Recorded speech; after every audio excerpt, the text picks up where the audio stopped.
In today's programme, we're zooming in on microscopic bugs.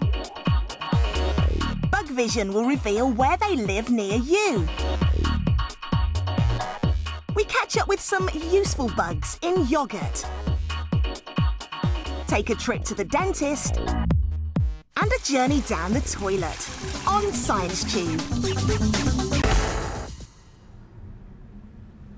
All around us, there are millions of very small bugs. A miniature world that can only be seen under a powerful microscope. These bugs have been magnified hundreds of times so that we can see them. They don't just dance in rubbish and drains, they're dancing on you now, on your skin, in between your teeth, in your gut and up your nose. Some are very useful. We need them to live. And some are bad, like germs.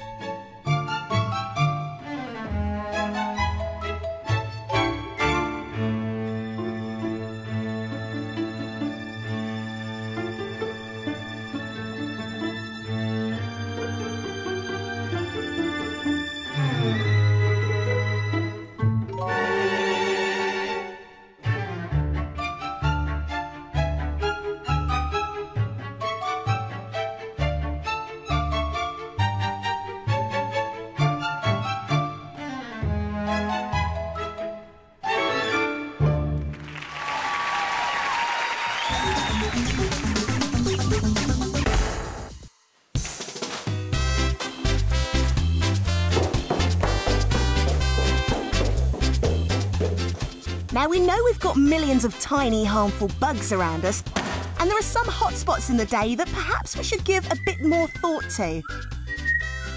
However careful you are with the toilet paper, some bugs still get onto your hands. Did you know that flushing a toilet with the lid up causes a spray of bugs that can go 2 metres or more from the toilet? Nice one, Will. Ah. He's missed the washing bit. There'll be more than a few bugs on these hands.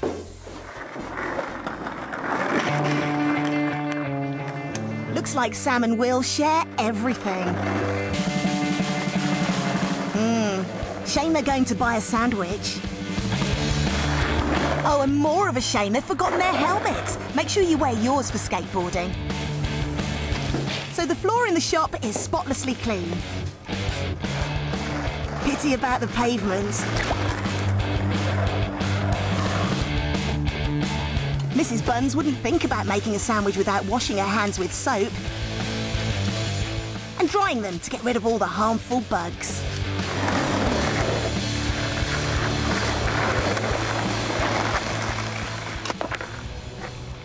Oh no, what's coming into the bug-free shop? Bacon roll, sausage, bacon and sausage. 2 bug-free sandwiches, but not 2 bug-free boys.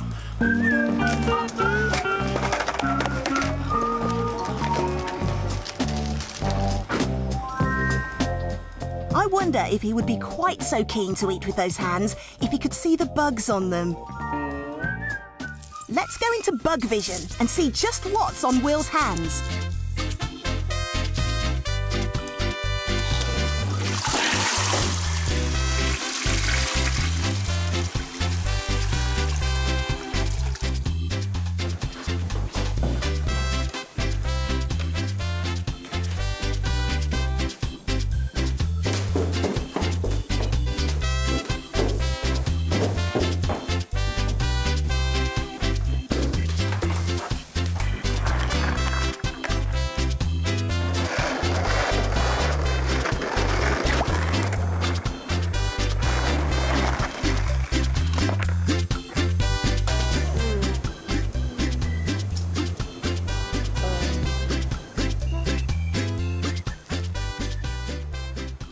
Now Will's got bug vision evidence, I think he'll be washing his hands next time he uses the toilet.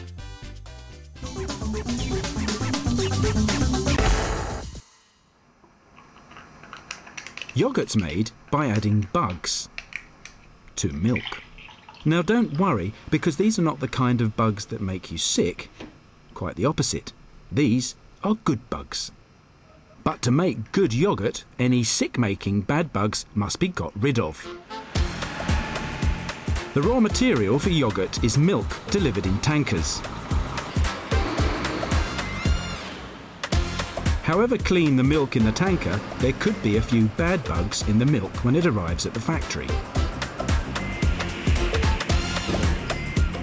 So the bug hit squad gets to work. Heating the milk to nearly boiling for 5 minutes inside these extremely clean pipes kills off all the bugs in the milk.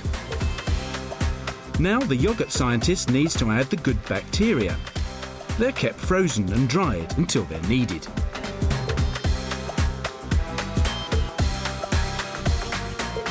There are millions of bacteria in each clump, and enough clumps here to make thousands of pots of yoghurt. Milk naturally contains a type of sugar called lactose. Scientists know that certain bacteria love to eat this sugar.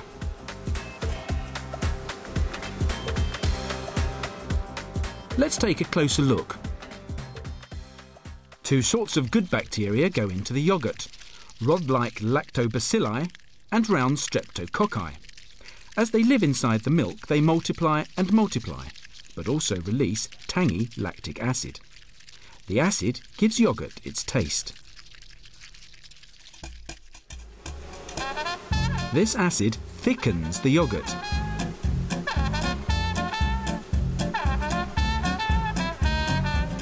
Yoghurt scientists know that it will taste perfect when the acid level is just right.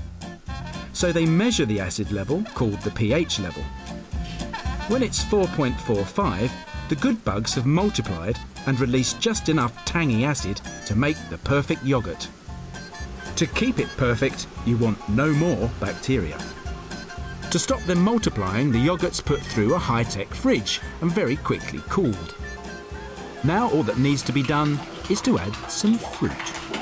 Fruity, fruity, fruity, fruity, fruity, fruity, fruity, fruity, fruity. Yum yum, strawberry. Still fridge cool, the yoghurt's put into pots.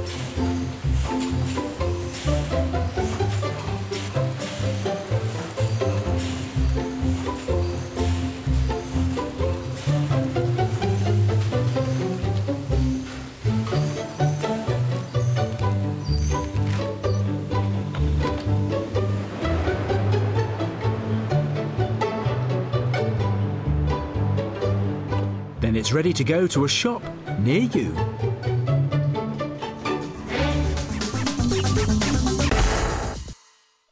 Ever looked closely into your mouth? Very, very closely? No? Well, you're in for a big surprise. Or should that be lots of very small surprises? On that chair for me.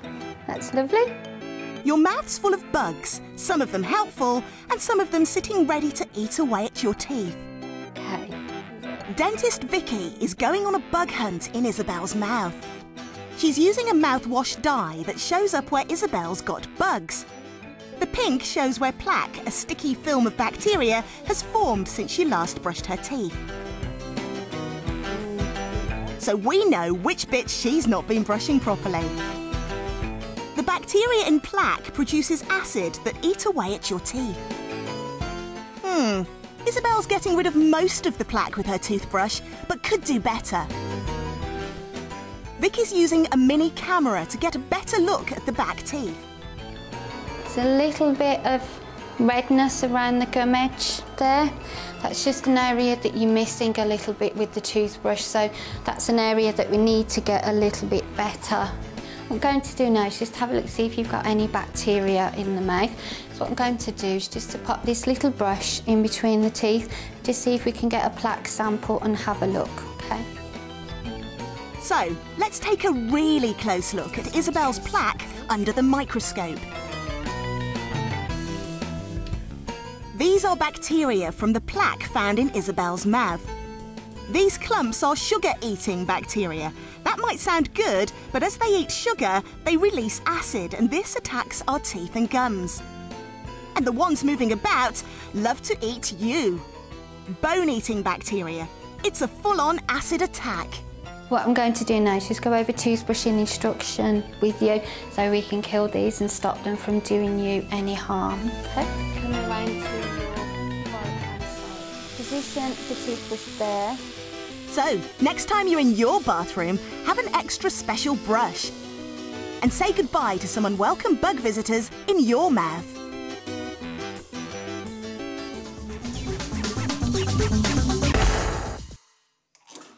Poo!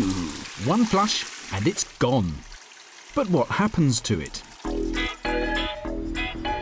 It ends up here, a sewage treatment works. This treatment works has poo and wee arriving from the whole of the city of Coventry. It's not just poo and wee that arrives, but washing machine water, bath and shower water, and wastewater from factories.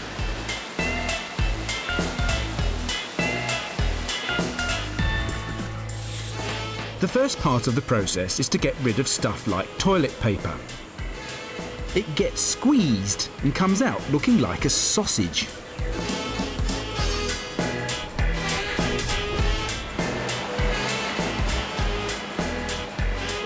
But have you ever wondered what happens if you don't chew your food? Well, here's the sweet corn. It comes out the other end.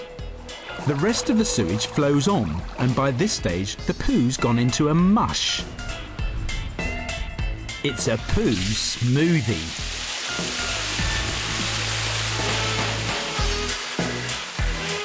With the heavy poo gone, here's what's left. But would you drink it?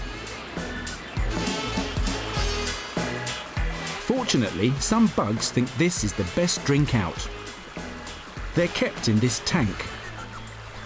And by eating the poo, they clean the water.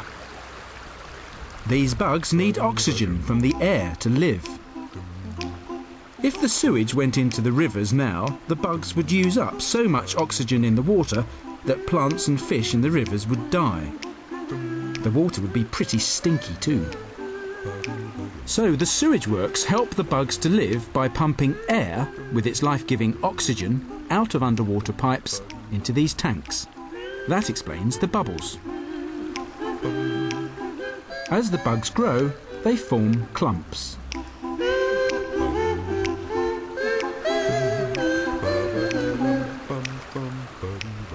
In this final tank, the bugs sink to the bottom.